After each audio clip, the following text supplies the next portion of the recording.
Геннадий Антипович Тарасов родился в 1940 году в деревне Анаткас-Турунова Чебоксарского района Чувашской республики.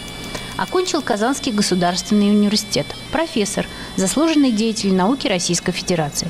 Специалист в области исследования четвертичных отложений шельфа западно-арктических морей. Основатель научной школы седиментологии в институте. Под его руководством и при непосредственном участии успешно проведены десятки комплексных морских и береговых экспедиций в труднодоступные районы Российской Арктики, что позволило существенно дополнить представление о ее природе. Геннадий Антипович является автором более 160 научных работ, лауреат премии правительства Российской Федерации, награжден правительственными медалями и почетными грамотами. Геннадий Антипович Тарасов – гость нашей программы. В 1961 году была организована всесоюзная студенческая практика в Мурманске на судне Высшее мореходное училище, Батайское судно было, по специализации океанология.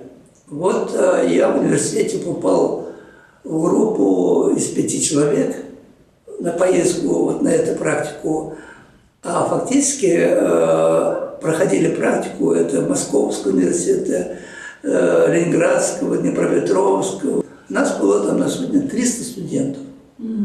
Вот мы из Мурманска вышли для проверки в Архангельск, зашли в Архангельск.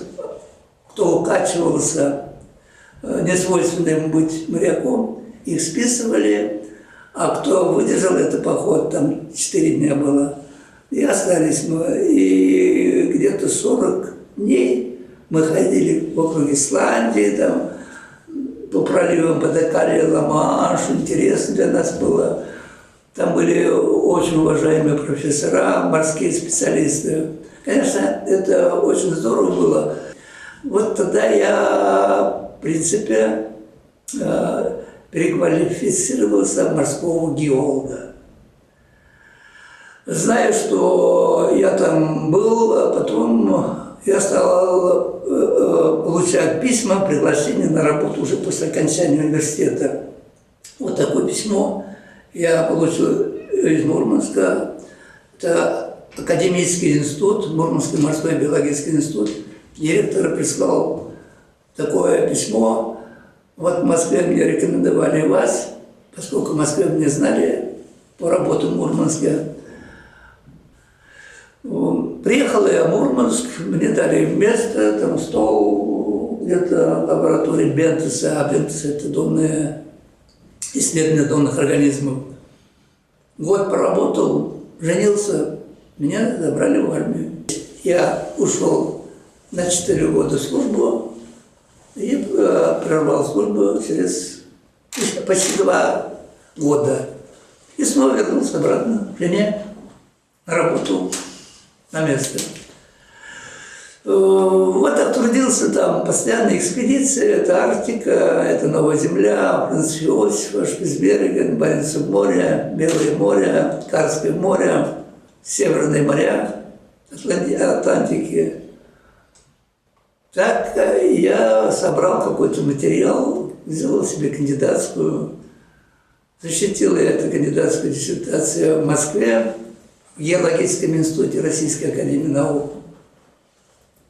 Впоследствии уже новые материалы, новые понимания природы Арктики и геологии Арктики. Я докторскую написал, защитил я уже докторскую в Институте океанологии в городе Москве. На тему? На тему это верхнечетвертичный седиментогенез в западно-арктических морях, на шельфе западно-арктических морей. Вот это большая тема, интересная тема, нужная тема. Тогда еще только-только начинали думать о том, как на шельфе разработать месторождение газ или нефти. Вот это как раз то время, когда вот я занимался. А там большие запасы? занимался. Конечно, допустим, в Баренцевом, Карском морях это колоссальные запасы углеводородного сырья. Правда, конкретные числовые значения, они меняются по мере новых разработок, новых поисков. Но, во всяком случае, я бы сказал, чисто уже литературно или как по обыденными понятиями, я думаю, что это хватит на 4-5 поколений. Поскольку сейчас идет разговор, дележ, скажем, Северно-Ледовитого океана между странами.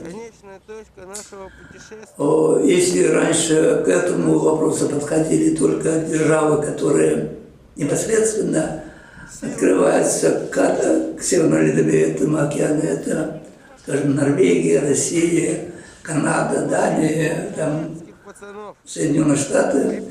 Теперь сейчас многие государства, которые вообще никакого отношения не имеют к Арктике, пытаются тоже свое, скажем, положить с тем, чтобы им тоже что-то там досталось. Земные кладовые, они безграничны. Запасы земных углеводородов, скажем, или другие. Они, может, от силы еще полста лет. Нужен постоянно быть энергоресурс. Меняется время, меняются методы исследований, меняется точность измерений, точность определений. Вот говоря это, ведь фактически мы же это, то, что отработали, делали, не складывали в ящики, сундуки или в мешки. Они наши публикации. Вот мною опубликовано больше 300 научных работ, в том числе 5 монографий, правда, монографии коллективные.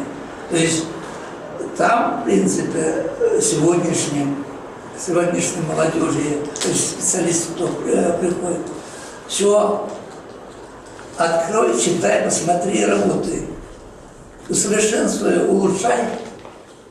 А нам приходилось это делать самим, ходить, походить, посмотреть. Один раз ходил в экспедицию, может быть, ничего. Повторить эту экспедицию не раз. Что-то новое. Каждая экспедиция новую познаешь. Вот, в принципе, научная работа такого академического плана так происходит.